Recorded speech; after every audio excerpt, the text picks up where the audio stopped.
Hi, everybody. Today we're going to start going back through some of the key battleground states for the upcoming election to see which way they might be trending. Now, we already looked at these in depth about 6 months ago, and we've also looked at about half of the other states since. But as we get closer to the election, these are likely to be the states where everything is won or lost. So, of the 6 or 7 major battleground states, the first one we're going to look at here today is going to be Michigan. And you've seen this map many times before. These are the presidential shifts between 2016 and 2020. The vertical lines indicate turnout, and nationally, there's much more blue on here than red. And if you look at Michigan, it almost looks like a sea of blue. So let's start with some background and look at some of the recent presidential history. So first off, there's been a change in the electoral votes here. It's gone from 16 in the previous election down to 15. Like with many states in the Rust Belt, over the past couple of decades, the population has declined. And in the last election, it was fairly close. Biden won the state by under 3 points. That was more than a 3% improvement over Hillary in 16. Trump, on the other hand, went up only about 0.3%. A lot of that might be explained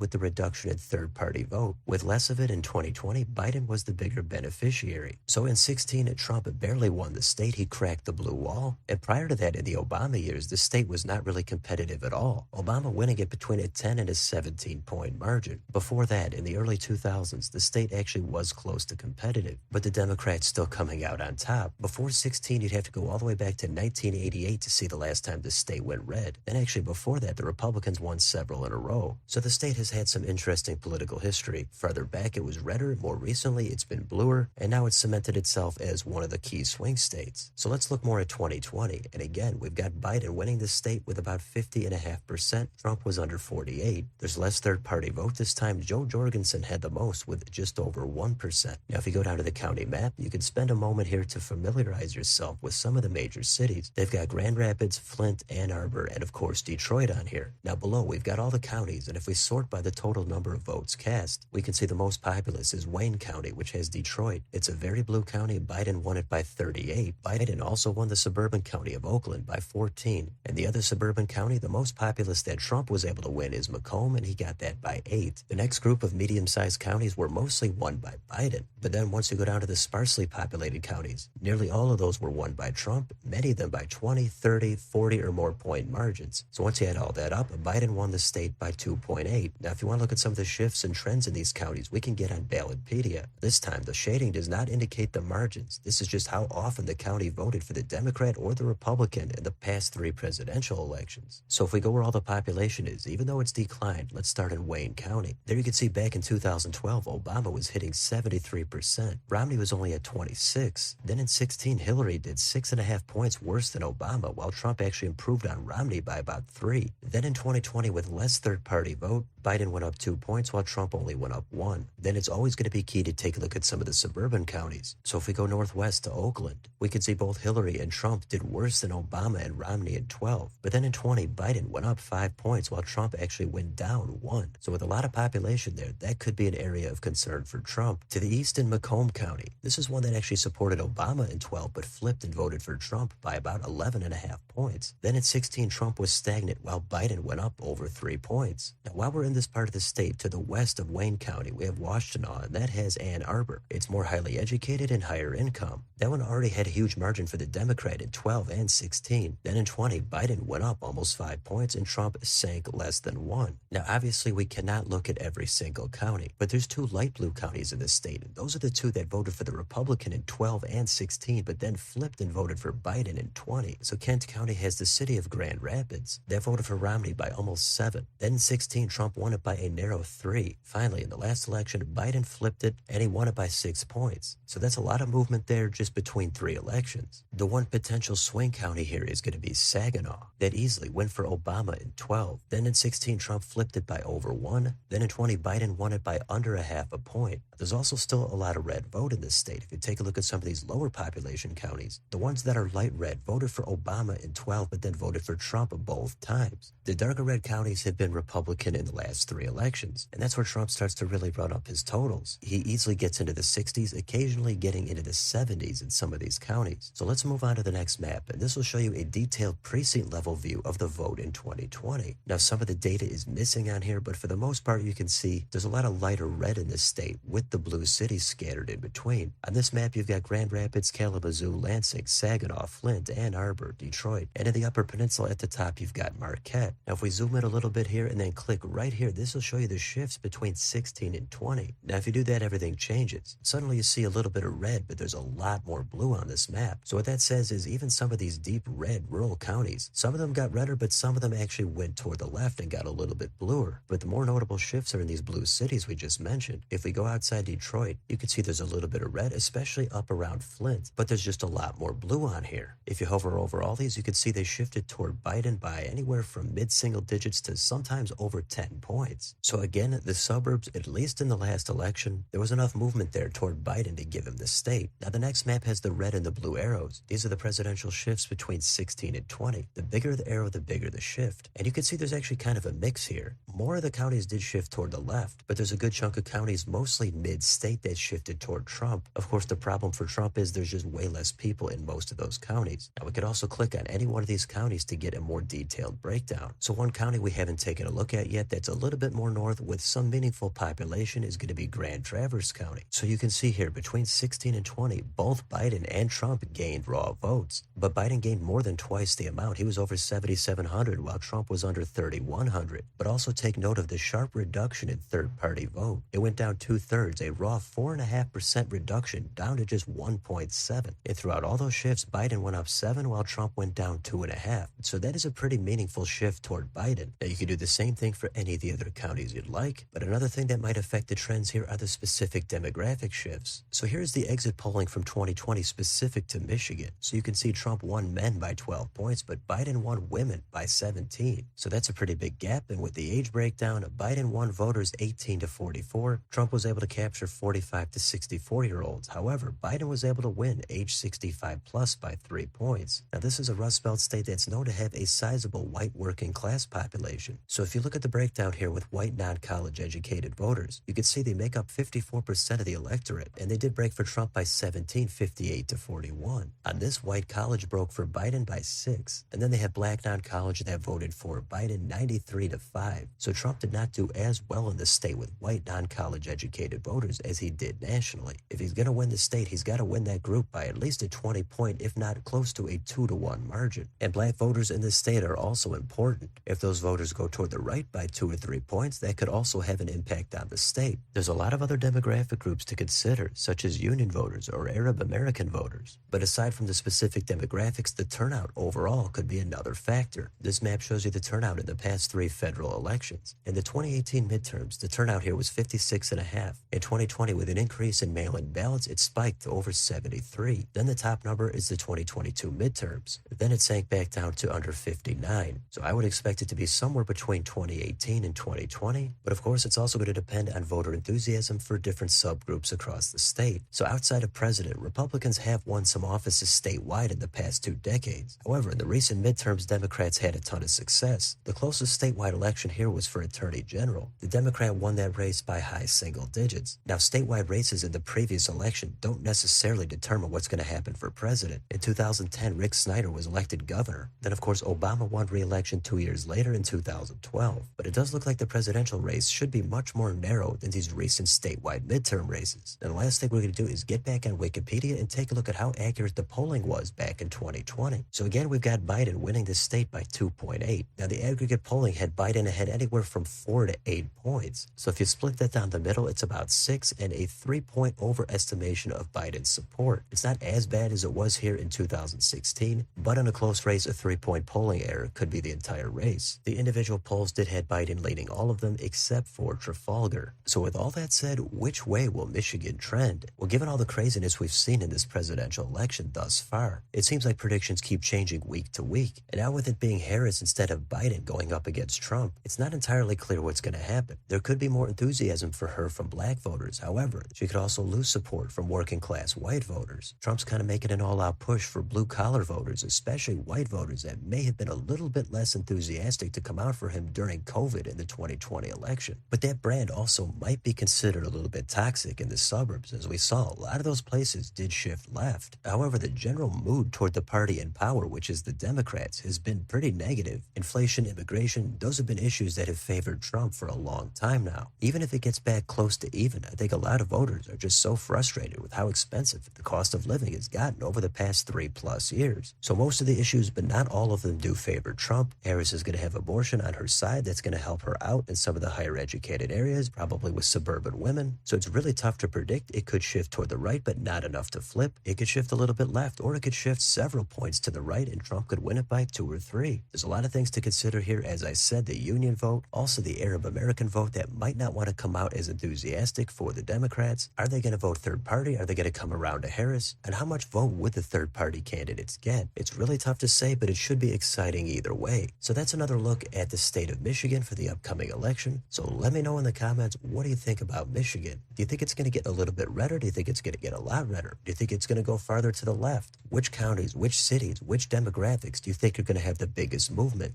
Let me know down below on your way out. Don't forget to like, share, and subscribe. Join if you'd like to support the channel. Thanks for watching. I'll see you next time.